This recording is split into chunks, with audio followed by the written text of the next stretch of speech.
Telugu Desam party అధికారంలోకి వచ్చి 10 రోజులు గడవక ముందే దౌర్జన్య కార్యక్రమాలకు పాల్పడుతున్నారని మాజీ ఎమ్మెల్యే వైసీపీ నాయకులు లబ్ది వెంకటస్వామి కర్నూలులో అన్నారు. కర్నూలు నగరంలోని లబ్ది వెంకటస్వామి స్వగృహంలో ఆయన మాట్లాడుతూ 2016 సంవత్సరంలో అప్పటి ముఖ్యమంత్రి చంద్రబాబు నాయుడు ఇచ్చిన జీవో ప్రకారంగానే రాష్ట్రంలో వైసీపీ కార్యాలయాలు నిర్మించామని, అందులో ఎలాంటి అక్రమాలకు పాల్పడలేదని వెంకటస్వామి తెలిపారు. కక్షపూరితంగానే వైసీపీ కేంద్ర కార్యాలయాన్ని చంద్రబాబు నాయుడు కూల్చి వేశారని ఆయన అన్నారు. టీడీపీ నేతలు అసెంబ్లీలో మాట్లాడే విధానాన్ని బయట జరిగే విధానానికి పొంతన లేదని ఆయన విమర్శించారు. ఎన్నికల హామీలను తెలుగుదేశం పార్టీ నెరవేర్చుకుంటే ప్రజలతో పాటు ఉద్యమం చేపడతామని ఆయన హెచ్చరించారు. ఈ రాష్ట్రంలో జరుగుతున్న పాలనా విధానం పైన రాష్ట్రంలో రాబోయే కాలాలు అంటే ఒకటి కనీసము 10-15 రోజులు కూడా కాకముందే 10 రోజులు కాకముందే ఈ రాష్ట్రానికి నిన్న 5:30 గంటల సమయంలో ఉదయం కేంద్ర వైఎస్ఆర్సీపీ పార్టీ కార్యాలయాన్ని ధ్వంసం చేయడము ఒక దేనికి నిదర్శనం అనేది నా ప్రశ్న.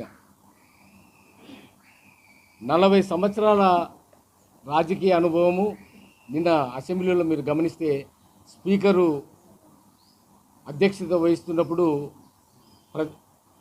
సభానాయకుడు కానీ, సభాపతి కానీ, ఉపనాయకుడు కానీ, సభ్యులు కానీ, మంత్రులు కానీ మాట్లాడినటువంటి మాటలను ఒకసారి మనం విశ్లేషిస్తే నిజంగా దయాలు వేదాలు ఒలిస్తున్నాయా అన్నట్టే ఉంది. ఒక్కొక్క సభానాయకుడైతే గత ప్రభుత్వం చేసిన తప్పిదాలను ఎత్తి చూపుతూ గత ప్రభుత్వం ఇట్లా చేసింది కాబట్టి మేము కూడా దానికి తగ్గే విధంగా అంటే ప్రజలను కానీ, ప్రజాస్వామ్యాన్ని కానీ, ప్రజాస్వామ్య నాయకులు కానీ, ప్రజాప్రతినిధులు కానీ, అలాగే ప్రజా సంఘాలను కానీ మేము ఇలాంటి పరిపాలన చేస్తామనడానికి ఒక మార్గనిర్దేశము శాసనసభ సమక్షంలో ఇవ్వడం జరిగింది చంద్రబాబు నాయుడు గారు. ఒక విధంగా కించపరచట్లేదు, మేము అలాంటి చర్యలకు అలాంటి దుశ్చర్యలకు పాల్పడమని చెప్తూ మరి దాన్ని కంటిన్యూ చేయడం అంటే మీరు చేసినారు కాబట్టి మేమెందుకు చేయకూడదు అంటే సభలో మాట్లాడే మాటలకు బయట వ్యవహరించే మాటలకు వ్యత్యాసం లేదు.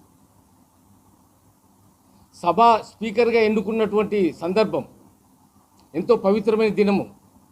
ఆ రోజున పార్టీ ఆఫీసులను అలాగే ఎక్స్ సీఎం గారి భార్య పిఏను అనాగరిక చర్యలతో అక్కడ కూల్చివేస్తుంది, ఇక్కడ అరెస్ట్ చేస్తుంది. ఎస్, తప్పు చేస్తే ఎవరైనా శిక్ష కానూరు, చట్టానికి ఎవరు అతిథులు గారు అందరూ లోబడి ఉండాలి. మరి ఒకవేళ తెలుగుదేశం పార్టీ అధికారం లేనప్పుడు, ప్రతిపక్షం ఉన్నప్పుడు కొందరు నాయకులు మంత్రులు మాట్లాడతారు 5 సంవత్సరాలు చీకటి రాజ్యం అంట. చీకటి రాజ్యంలో మేము 5 సంవత్సరాలు గడిపినాం భయభ్రాంతులతో. మరి 2,70,000 కోట్ల రూపాయలు ప్రజా సంక్షేమం కోసం, పేద ప్రజల కోసం, రైతుల కోసం, బడుగు బలహీన వర్గాల కోసం ఆ రోజున మనం చేసినటువంటి కార్యక్రమం ముఖ్యమంత్రి గౌరవనీయ మాజీ ముఖ్యమంత్రి జగన్మోహన్ రెడ్డి గారు అందరికీ తేటతెల్లమైనది కదా. అలా చీకటి రోజు అంటే ఎవరికి చీకటి రోజు